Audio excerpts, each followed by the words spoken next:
किया जाए, वृद्ध लोगों की सेवा करना। हकीकत में वृद्ध लोगों की सेवा करने का राइट किसका होता है? लाइबिलिटीज किसकी होती है? उनके बच्चों की। माता पिता की सेवा करने का लाइबिलिटी उनके बच्चों की होती है। अगर बच्चे नहीं करते हैं और अन्य व्यक्ति करते हैं, अदर पर्सन अगर उनके वृद्ध माता पिता की सेवा करते हैं, तो वृद्ध माता पिता पर जो भी खर्च आएगा, तो वह व्यक्ति, यदि वृद्ध माता पिता की कोई एसेट्स है, तो उस एसेट से वह व्यक्ति जिसने सेवा की है, वह व्यक्ति उनकी संपत्ति से पैसा वसूल कर सकता है।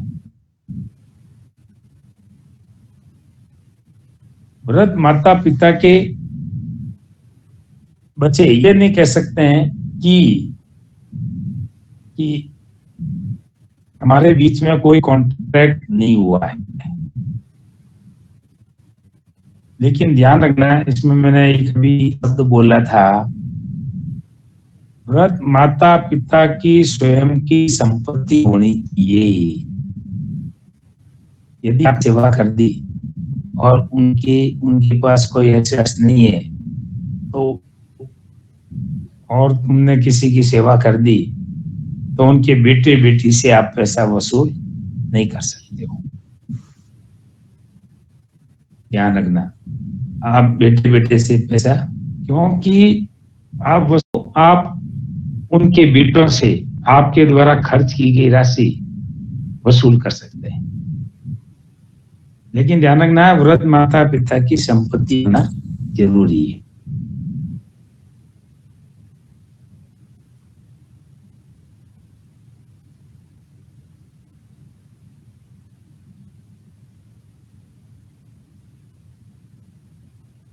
आवाज नहीं आ रही है सर। सर क्या आवाज नहीं आ रही सर? आवाज नहीं कर रही सर। अटक गए सर, अटक गए सर। हेलो सर, आवाज नहीं आ रही आपकी सर। टन टन बोल रहे हैं। कुछ नहीं बोल रहे। टन टन गोपाल है। हेलो, माता पिता की एसेट्स नहीं है। जोन में नहीं आ सर, रहा आवाज में आ रही।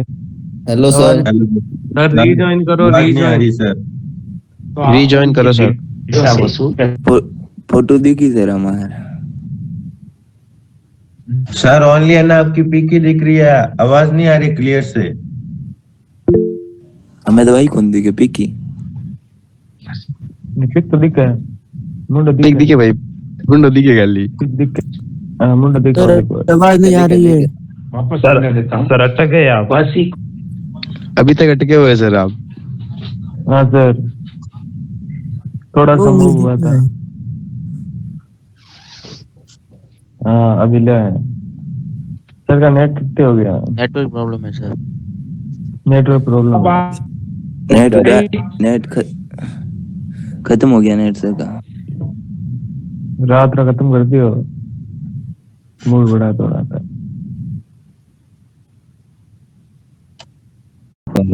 हेलो सर रीजॉइन करो। सर पाँच ज्वाइन हुआ। सर रीजॉइन करो। सर आवाज नहीं आ रही। हॉटस्पॉट जोड़ दो सर। सर रीजॉइन करो। 5 नहीं ले लो। हॉटस्पॉट चालू करिए सर। हॉटस्पॉट जोड़ लो। लो हॉटस्पॉट जोड़ दो सर। कर दिया सर हॉटस्पॉट चालू। हाँ कर दियो। अपन पर सामने हॉटस्पॉट लेना पड़ेगी। नहीं करना। सही किया। आवाज आ रही? आवाज कट रही है सर। सर आवाज कट रही है सर। सर की आवाज सर आप आ गए। सर आप आ गए। पिक भी चली गई सर की तरफ।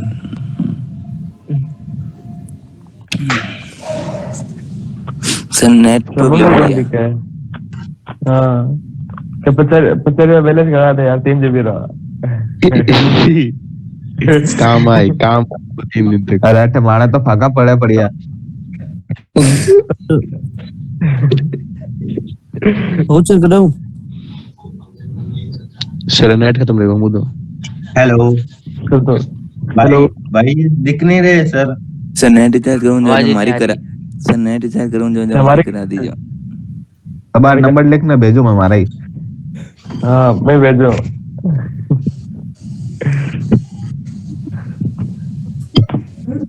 कहाँ गए सर?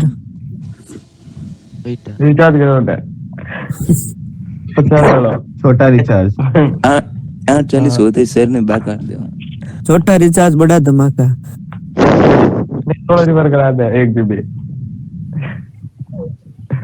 हो गए रीजॉइन। आवाज कट रही है। 10 रुपए लोन ले लो। हाँ सर ओए जबरदस्ती जाके खोलना बैठा। आज ढूंढ रही है यार 12।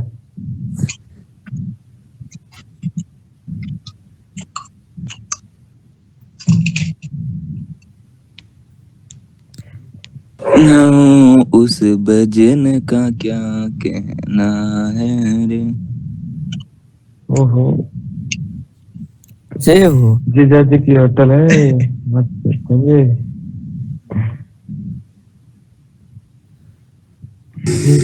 भजन मारुति नंदन सुन लो मेरी पुकार पवन बिनती। सर ज्वाइन रहेगा सर नहीं ज्वाइन। ए अकाउंट है भजन उड़ो।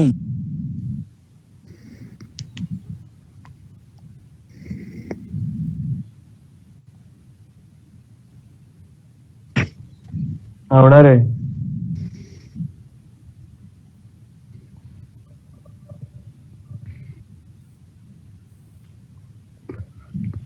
चालू करा।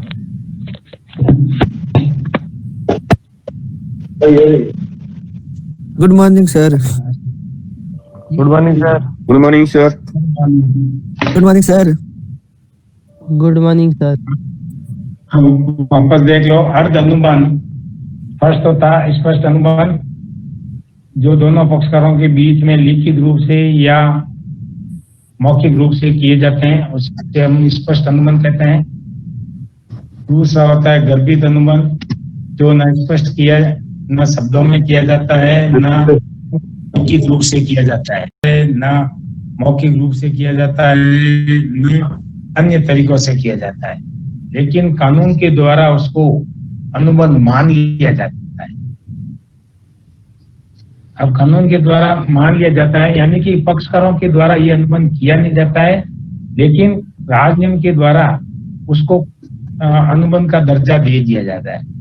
जैसे एक एग्जाम्पल है, वृद्ध माता पिता की सेवा करने का फर्ज उनके पुत्र और पुत्रियों का होता है, लेकिन अगर कोई व्यक्ति अन्य व्यक्ति ने उनकी सेवा की है तो वृद्ध माता पिता के पास यदि कोई प्रॉपर्टी है तो वो व्यक्ति जिस व्यक्ति ने ऐसी सेवा की है तो वृद्ध माता पिता के पिता से की संपत्ति में से वो पैसा वसूल कर सकता है।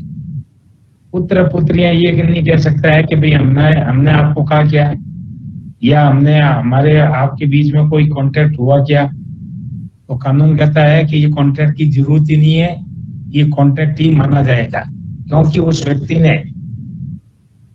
वृद्ध माता पिता की सेवा की है। लेकिन ध्यान रखना, वृद्ध माता पिता की प्रॉपर्टी होनी चाहिए, उनके बेटे और बेटियों से वसूल नहीं कर सकते आप। अगर उनके वृद्ध माता पिता के नाम की कोई प्रॉपर्टी है तो कानून उसको जिस व्यक्ति ने ऐसी सेवा की है उससे पैसा दिलवा सकता है।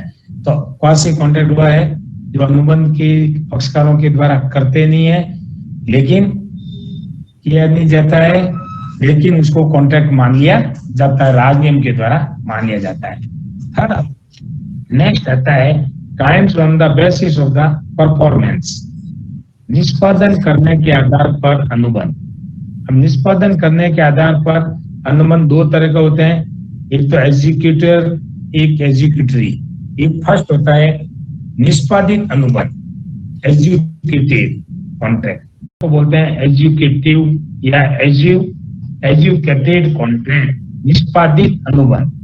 निष्पादन के नाम से पता चलता है कि वो अनुबंध जो दोनों पक्षकारों के द्वारा अपने अपने वचनों को पूरा कर दिया जाता है, तो ऐसे अनुबंध को एग्जीक्यूटेड कॉन्ट्रैक्ट माना जाएगा, निष्पादित अनुबंध। यानी कि दोनों व्यक्ति या दोनों पार्टी अपने अपने वचनों को पूरा कर देते हैं, जैसे कार दी पैसे लिया, तो ये निष्पादित अनुबंध माना जाएगा।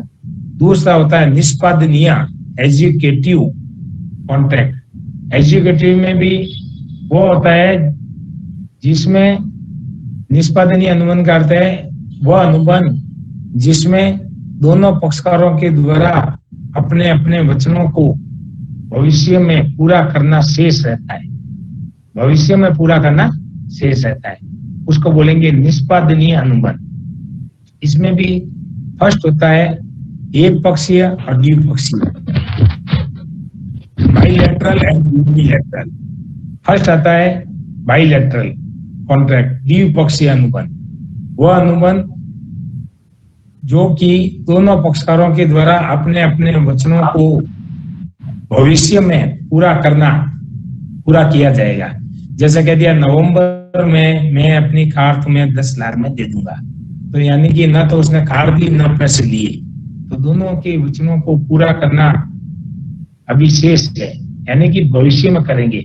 वो जब कार देगा वो पैसा देगा, तो उसको बोलते हैं द्विपक्षीय अनुबंध या बाइलैटरल कॉन्ट्रैक्ट। सर ये एक आता है क्या चीज?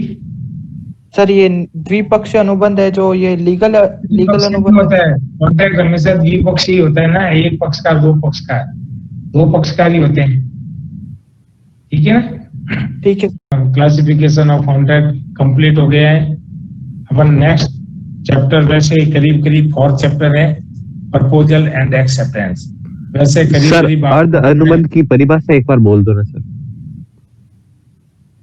कौन सी कॉन्ट्रैक्ट? अर्ध अनुबंध वे अनुबंध होते हैं जो दोनों पक्षकारों के द्वारा न लिखित रूप से, न मौखिक रूप से, न अन्य तरीकों से किया जाता है, बल्कि राजनियम के द्वारा उसको कॉन्ट्रैक्ट मान लिया जाता है। देखो बाकी सब अनुबंध तो है ना, एक पार्टी प्रपोजल करती है, दूसरी पार्टी एक्सेप्टेंस देती है, चाहे वो मौखिक हो, चाहे लिखित रूप से हो, चाहे गर्दन हिला के हो, ये।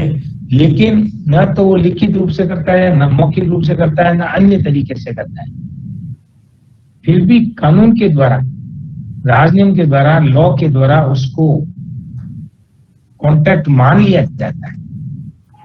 ऐसे अनुबंध को अर्ध अनुबंध कहते हैं। बाकी अनुबंध तो मैंने बताया ना करते हैं, लेकिन इसमें करने की जरूरत नहीं है, इसमें कॉन्ट्रैक्ट मान लिया जाता है, ध्यान रखना। बाकी सर एग्जाम्पल मैंने बताया ना, वृद्ध माता पिता की सेवा करने का फर्ज किसका होता है? उनके बच्चों का, यदि कोई अन्य व्यक्ति करता है। जैसे मान लो एक एग्जाम्पल और देता हूं, रास्ते में पड़ा हुआ धन मिल गया, आपको धन मिल गया और आपने अपने घर पे ले गए, लॉकर में रख दिया माल, या उसके रख रखाव पर काफी खर्च किया। आपने असली मालिक को ढूंढने के लिए प्रयास किया, असली मालिक मिल गया। अब आप असली मालिक को पैसा तो अपना उसका धन दोगे, लेकिन आपके द्वारा जो भी राशि उसकी रक्षा के लिए खर्च की गई है आप वसूल कर सकते हैं। वो व्यक्ति ये नहीं कह सकता है कि मैंने कहा कि